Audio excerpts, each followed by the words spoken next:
আপনারা জানেন যে ভারতীয় জনতা পার্টির আমাদের রাষ্ট্রীয় স্তরে কর্মসূচির অঙ্গ হিসেবে আমাদের ডক্টর ভীমরাও আম্বেদকরজি এই যে 1 বছর ব্যাপী আমাদের যে কার্যক্রম ওনার জন্মদিনকে কেন্দ্র করে আমাদের রাষ্ট্রীয় স্তরের এই কর্মশালা প্রথম অবস্থায় সুসম্পন্ন হয়েছে।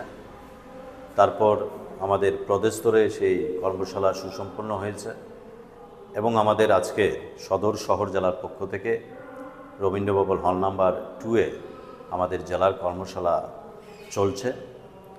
এই কর্মশালার প্রধান এবং মূল কারণ হচ্ছে যে দীর্ঘদিন ধরে বাবা সাহেব আম্বেদকর ভারতবর্ষ স্বাধীন হওয়ার পর এবং সংবিধান রচনার ক্ষেত্রে আপনারা জানেন যে সংবিধান প্রণেতা ডক্টর ভীমরাও আম্বেদকর, ওনাকে কংগ্রেসিরা যে সম্মান দেওয়ার কথা ছিল এবং বিশেষ করে বাবা সাহেব আম্বেদকরকে সে ভারতরত্ন পেতে আমাদের অটল বিহারী বাজপেয়ীজির সেই আমাদের ভারতীয় জনতা পার্টির সরকারের সময় পর্যন্ত লেগেছে।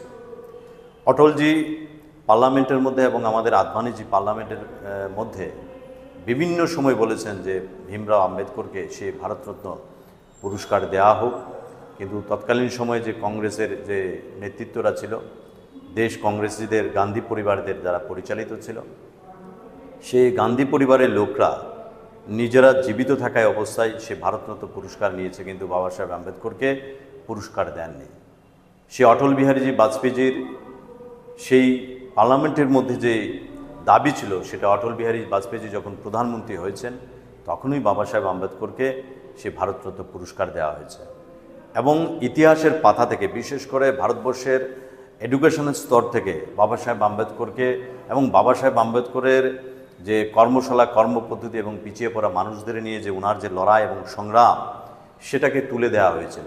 মানে ছোট্ট বইয়ের মধ্যে অর্থাৎ 2 পাতা বা 3 পাতা বাবা সাহেব আম্বেদকর সম্পর্কে লিখিত ছিল, কিন্তু বাবা সাহেব আম্বেদকরের যে জীবনশৈলী, সেই জীবনশৈলী এবং ভারতবর্ষের পিছিয়ে পড়া মানুষের জন্যে ওনার যে কর্মপদ্ধতি, সে আসল বিষয়বস্তু সেই অমিট করে দেওয়া হয়েছে সেই স্টাডি যে বুক ছিল সেই স্টাডি বুক থেকে। আমাদের দেশের যশস্বী প্রধানমন্ত্রী সেই বিষয়ে এডুকেশন লেভেলে বাবা সাহেব আম্বেদকরের যে জীবনশৈলী সেটাকে যাতে আমাদের যারা আগামী প্রজন্ম, সেই আগামী প্রজন্মদের যাতে সেই বাবা সাহেব আম্বেদকরের যে কর্মপদ্ধতি, ওনার যে জীবনশৈলী সেটার সাথে যাতে আগামী প্রজন্ম জানতে পারে, বুঝতে পারে এবং ওনার যে বলিদান, সেই বলিদান সম্পর্কে যাতে আগামী প্রজন্ম জানতে পারে, সেই বিষয়ে আমাদের দেশের যশস্বী প্রধানমন্ত্রী নরেন্দ্র মোদীজি কাজ করছে। এবং তাতে আপনারা বলতে পারেন যে রাজনৈতিক কর্মশালা কেন, এটা পলিটিক্যাল কর্মশালা কেন? রাজনৈতিক কর্মশালা হচ্ছে এই জন্যে কারণ রাজনৈতিক ব্যক্তিত্বরা বিভিন্ন সময় বিভিন্ন জায়গায় তাদেরকে যেতে হয় এবং আমরাও যারা পলিটিক্স করি, সেই রাজনীতি যারা করি, রাজনৈতিক আঙ্গিনে বাবা সাহেব আম্বেদকরের একজন পলিটিশিয়ানও আপনি বলতে পারেন, একজন দেশপ্রেমিকও বলতে পারেন। রাজনীতিটা কিসের জন্য? দেশের জন্য। রাজনীতি কিসের জন্য? মানুষের জন্য। যাতে সেই দিশায়, সেই লক্ষ্যে যাতে আমাদের যারা কর্মীরা আছে সেই কর্মীরা যাতে সেই দিশায় চলতে পারে, কাজ করতে পারে এবং সেই লক্ষ্যে যাতে মানুষের সেবা করতে পারে, তার জন্য সেই কর্মশালা অনুষ্ঠিত হচ্ছে। এবং আমার বিশ্বাস তাতে করে এই কর্মশালা আমাদের জেলা স্তরে কর্মশালা আজকে হচ্ছে, আমাদের মণ্ডল স্তরে এই কর্মশালা হবে, বুথ স্তরে কর্মশালা হবে। সেই কর্মশালার মধ্যে দিয়ে বাবা সাহেব আম্বেদকরকে আমাদের কার্যকর্তাদের ভেতরে যাতে বাবা সাহেব আম্বেদকরের সেই বিষয়বস্তুটা আমরা যাতে সঞ্চারিত করতে পারি তার জন্য কাজ করছে। কোনো পলিটিক্যাল পার্টি, কোনো রাজনৈতিক ব্যক্তিত্ব এবং কোনো রাজনৈতিক দল এই ধরনের ব্যক্তিকে নিয়ে কোনোদিন কর্মশালা করেনি, একমাত্র ভারতীয় জনতা পার্টি করছে।